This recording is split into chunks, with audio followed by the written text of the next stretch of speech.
Bonjour à tous et bienvenue sur Booster à la chaîne. Ici Marek et je vous présente aujourd'hui un très bon pote. Il s'agit du Geist de Santraf qui est devant vous. Et il a un petit cadeau pour nous aujourd'hui. Il s'agit, vous l'aurez compris, de boosters Ténèbres sur Innistrad que nous allons ouvrir aujourd'hui. Donc on en a pour cette petite ouverture, petite, tout est relatif bien sûr, 14 boosters à ouvrir. Et je vous propose de commencer tout de suite et puis de voir ce que nous réserve ces quelques petits boosters. Alors je vais les poser là, comme ça on va voir combien il nous en reste. Et je vous propose de commencer.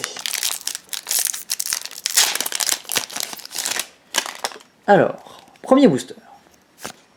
Que vas-tu nous apporter, mon petit booster? Je me le demande. Donc, des diables, un peu de tout. Et la première rare, ce sera une bonne petite rare, puisque c'est un terrain qui nous apporte deux couleurs. Donc en l'occurrence un bleu ou un noir, si on révèle donc du coup une île ou un marais. Donc c'est toujours bon à prendre. Et ce sera tout pour ce booster. Booster suivant avec l'illustration d'Arline. Ça serait assez sympathique qu'Arline arrive dans ce booster. Poids mort, qui est une carte très très marrante. Une petite carte recto verso. Et la rare, ce sera un avaleur Falconras, donc un petit vampire de 1 pour 1 qui va donner la folie à tous les vampires que vous jouerez, s'ils ne l'ont pas déjà, bien entendu.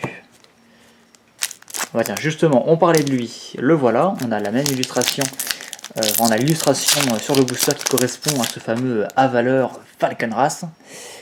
Urne de malfaisance, le poids mort à nouveau, loup à aiguille, donc un laurisson en fait, pour ceux qui n'avaient pas compris, une bûcheronne, qui est en fait un loup-garou, et on aura le journal de Tamio, donc un petit artefact sympatoche puisqu'il vous permet d'enquêter au début de votre entretien, c'est-à-dire que vous allez mettre sur la table un petit indice qu'on a peut-être là d'ailleurs, non malheureusement, donc un indice, donc un petit artefact jeton qui sert à rien sauf à payer 2, le sacrifier et piocher une carte. Donc c'est sympathique et il vous dit en plus que si vous sacrifiez 3 de ces indices en engageant, vous allez tout simplement aller chercher une carte dans votre bibliothèque et la mettre dans votre main. Donc dans le jeu qui contient les indices, donc dans le jeu approprié et un jeu justement basé sur ces fameux indices, ça peut être sympa pour aller vous chercher la carte qu'il vous faut et puis tout simplement pour pouvoir enquêter au début de chaque tour. Ou plus si vous avez des cartes qui vous permettent d'enquêter plusieurs fois par tour, enfin d'enquêter à chaque fois que vous enquêtez, il y a une petite carte qui fait ça justement, une petite carte bleue. On va voir si on la rencontre. Et on aura Lieutenante de Talia, donc une carte qui arrive en jeu. Quand elle arrive en jeu, vous mettez un marqueur +1/+1 sur chaque autre humain que vous contrôlez. Et à chaque fois qu'un autre humain arrivera en jeu, vous allez la booster elle-même. Donc dans un jeu humain, c'est sympa. Voilà, le fameux indice. Dans un jeu humain, ça peut être assez hardcore, on va dire. Surtout que c'est une petite 1 pour 2. Même si elle est gérée, le fait d'arriver en jeu, elle va booster tous vos petits humains. Donc ouais, une carte intéressante qui n'est même pas légendaire. Donc sympathique à jouer en plusieurs exemplaires bien sûr. Un pacifiste, et je me suis spoilé car on a une petite foil à l'arrière du booster. Je ne sais pas si vous l'aviez vu. Et on aura un ange de la délivrance, donc un gros ange. Un gros ange, 6-6 vol pour 8, et si vous avez le délire, donc si vous avez au moins 4 types de cartes parmi les cartes dans votre cimetière, et bien à chaque fois qu'il inflige des blessures, donc pas forcément de combat, pas forcément à un joueur, mais à chaque fois qu'il tape ou qu'il fait quelque chose, et donc vous pouvez exiler une créature ciblée qu'un adversaire contrôle. C'est assez violent, il faut le dire, mais il y a beaucoup de conditions et il coûte quand même 8 à poser. Et la folle, ce sera un cochon, un gros sanglier. Qui n'est pas excessivement beau d'ailleurs. Booster suivant. Un petit booster, que nous révèles-tu? On aura un peu de tout, comme d'hab, des zombies, des rats, des diras, des horreurs, des loups-garous, et on aura une rare, un loup-garou rare. Donc moi je l'aime bien cette petite carte, elle a la force et l'endurance égale au nombre de cartes dans votre main, et quand vous la retournez, ça devient le nombre de cartes dans la main de tous les joueurs. Vous faites la somme de toutes les cartes dans les mains de tous les joueurs. Donc en multijoueur c'est assez violent, et ça a la vigilance et le piétinement, c'est pas négligeable, il est très joli. Donc Donc une petite carte que j'aime bien. Et donc on aura une seconde rare pour ce booster qui sera une pierre de graphe corrompue, donc un petit artefact qui vous donne du mana, à condition que vous ayez une carte dans votre cimetière.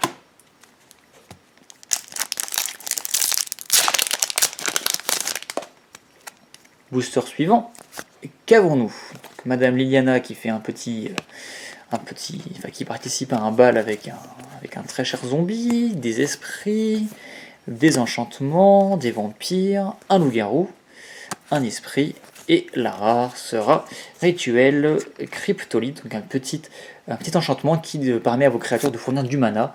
Ça peut être sympa, et une petite foil très jolie. Voilà. Comme je disais, qui peut vous fournir du mana, qui peut transformer vos créatures en fournisseurs de mana, ce qui peut être sympathique dans les jeux plutôt rampe. Admettons que vous jouiez des créatures en début de partie qui vont vous chercher un terrain, c'est parfait. Et bien grâce à ça, vous pouvez en plus les transformer plus ou moins en terrain en leur permettant de générer du mana. C'est un exemple, mais ça peut du coup aller assez vite pour ramper. On a un petit... Alors ça c'est assez marrant, c'est un artefact équipement. Et vous l'équipez à une créature, et quand la créature équipée vient à se transformer, vous transformez en même temps l'équipement, qui du coup devient un équipement qui donne +3/+3 initiative. Et donc une fois qu'il est transformé, vous pouvez le déséquiper, le rééquiper à quelqu'un d'autre, il n'y a aucun souci là-dessus. Donc il est assez fun à jouer. Et on aura un évêque des temps passés, qui est une 2-3 vol pour 3, et à chaque fois que vous lancez un sort de créature qui coûte 3 ou moins, vous enquêtez. Donc pourquoi pas, je sais pas si les jeux enquête ils sont vraiment axés sur le blanc, enfin les jeux avec enquêter, donc investigate en anglais, c'est plutôt bleu-vert d'après ce que j'ai vu. Pas bon. A priori, s'ils mettent une carte enquêtée en blanc, c'est qu'il doit y avoir des manières de jouer justement avec ces indices avec du blanc. Ce nouveau booster nous offrira à nouveau un petit loup-garou rare au milieu du booster, donc une 3-2 célérité qui devient une 4-3 et qui vous dit en plus qu'à chaque fois qu'un loup-garou arrive sur le champ de bataille sous votre contrôle, vous le transformez directement. Donc ça c'est juste assez violent quoi. Si en plus vous leur donnez la célérité, ça peut être assez violent, mais en tout cas voilà, ça fait que vos loups-garous sont déjà transformés en arrivant en jeu. Donc bonne petite carte à mon sens pour les jeux loup-garou, à voir si c'est vraiment sympathique. Donc je m'arrête sur cette carte qui est juste dégueulasse, c'est une taupe, et d'ailleurs je crois que c'est la première créature taupe qu'on rencontre dans Magic. Elle est juste trop moche quoi, c'est juste horrible. Par contre elle est super balèze, justement dans les jeux qui jouent avec ces fameux indices. À chaque fois que vous sacrifiez un indice pour piocher ou pour autre chose, avec le journal de Tamio par exemple, et vous gagnez 3 points de vie, rien que ça. Donc inutile de vous dire que ça peut vous faire gagner genre 3 ou même 6 points de vie par tour. Si vous l'avez en 2 exemplaires sur la table, c'est juste beaucoup plus. Et puis ça vous fait une 2-4 pour vous protéger. C'est juste sale. Si vous jouez des jeux indices, c'est sale. Et on a une mythique, le chef-d'œuvre de Gérald. Donc voilà, dans une précédente vidéo, je ne me rappelais plus du nom de ce cher monsieur, je l'avais appelé Get ou un truc comme ça. C'est en fait Gérald, je savais que ça commençait par un G.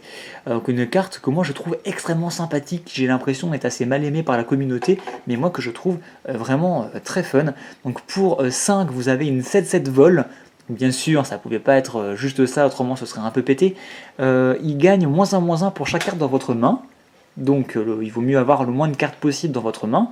Et vous pouvez, en payant 4, en vous défaussant de 3 cartes, la renvoyer sur le champ de bataille engagé depuis votre cimetière. Donc moi je trouve que c'est sympa, parce que même si elle est morte ou qu'elle a été défaussée, vous pouvez la ramener en vous défaussant de 3 cartes, et donc éventuellement en activant des folies. Bon, ça coûte 4 quand même. Mais du coup, vu que vous vous défaussez de 3 cartes, a priori vous avez plus beaucoup de cartes en main, et du coup elle est plutôt forte quand elle arrive. Donc voilà, une carte assez récurrente, assez chiante. En fin de partie, si vous avez des terrains en main qui vous servent plus à grand chose, et que vous avez déjà plein de terrains sur la table, vous payez 4, vous défaussez de ces terrains qui vous servent à rien, et bim, vous ramenez un chef-d'œuvre. Il n'est pas légendaire, vous pouvez en avoir plusieurs, puis une 7-7 vol quoi, enfin qui va plutôt être 5-5 ou 6-6, mais ouais, c'est... Voilà, je pense qu'il y a moyen vraiment de faire des choses très sympas avec elle, et écoutez, c'est la première mythique de cette ouverture, et c'est une mythique que je n'avais pas, et que je voulais, pour pouvoir m'amuser à construire des choses avec.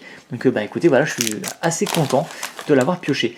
Surtout, ne remplissez pas votre main à 7 parce que elle viendrait à décéder instantanément. Je pense que vous l'aviez tous compris, mais c'était juste pour être bien sûr, quoi.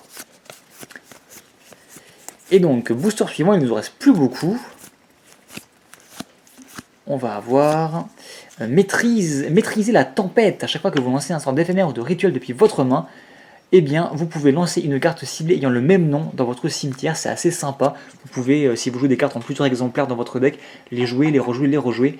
C'est assez sympa, sachant que la carte qui est rejouée n'est pas exilée, donc vous pouvez le refaire encore et encore. Et je crois qu'on a une foil qui sera une mythique foil, mais rien que ça, quoi, voilà. Une mythique foil, bah écoutez, super sympa et très jolie. Elle est très spéciale d'ailleurs cette carte, je ne sais pas du tout si elle serait vraiment très forte. En fait vous avez une 4-9 vol célérité pour 4, ce qui est juste violent quoi. Par contre elle a un énorme malus, si elle-même devait subir des blessures ou vous-même, bah, ces blessures sont doublées.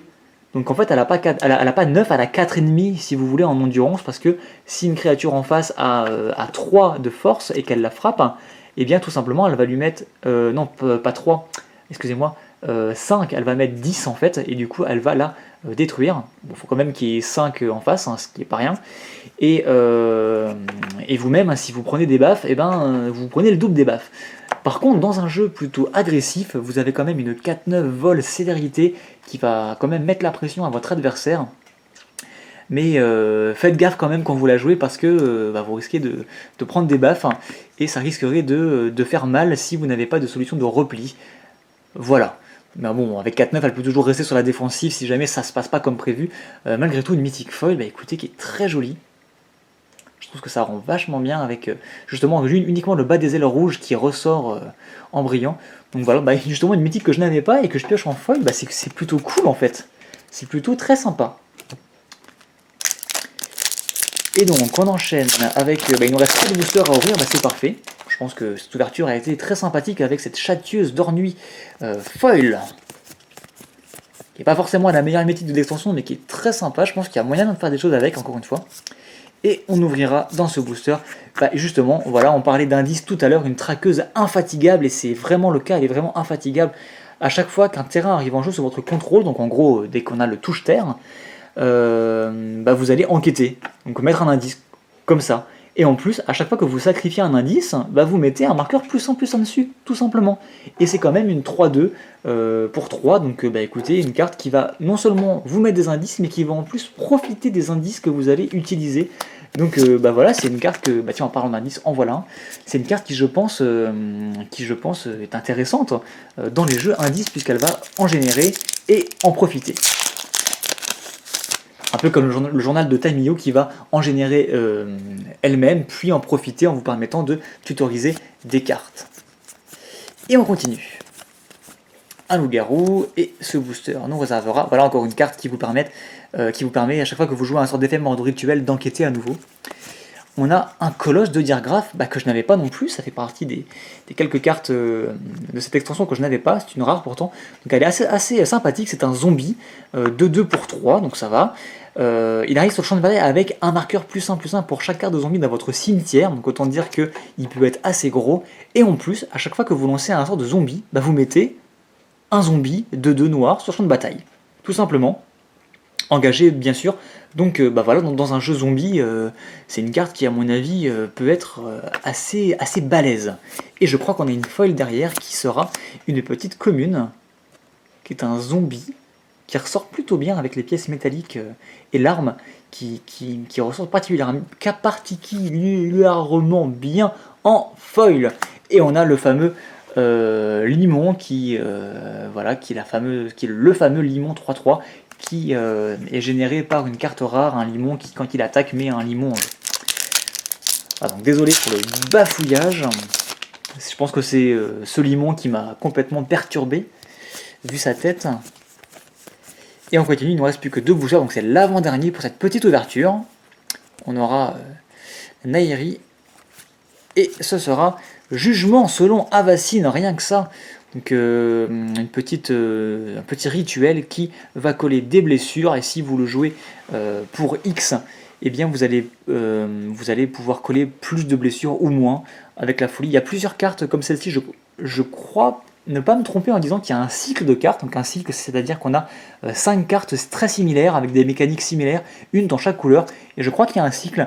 La noire, c'est par exemple sous le plancher qui vous permet de poser des zombies, mais aussi de le jouer en folie en posant du coup moins ou plus de zombies. Et celle-ci, je pense que c'est la version rouge. Je me trompe peut-être, hein, mais il me semble qu'il doit y avoir une carte avec ce même type de mécanisme par couleur. Et bien écoutez, dernier booster pour cette petite ouverture. Si les paquets veulent bien rester sur le côté de la table, ce serait parfait. Et nous aurons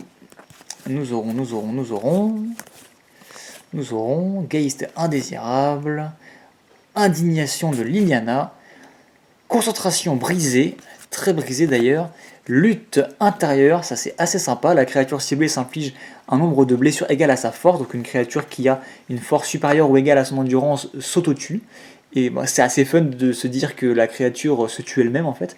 Et la dernière sera jugement selon Avacyn, une deuxième fois. Bah écoutez, 2 boosters identiques sur le slot de la rare, pourquoi pas.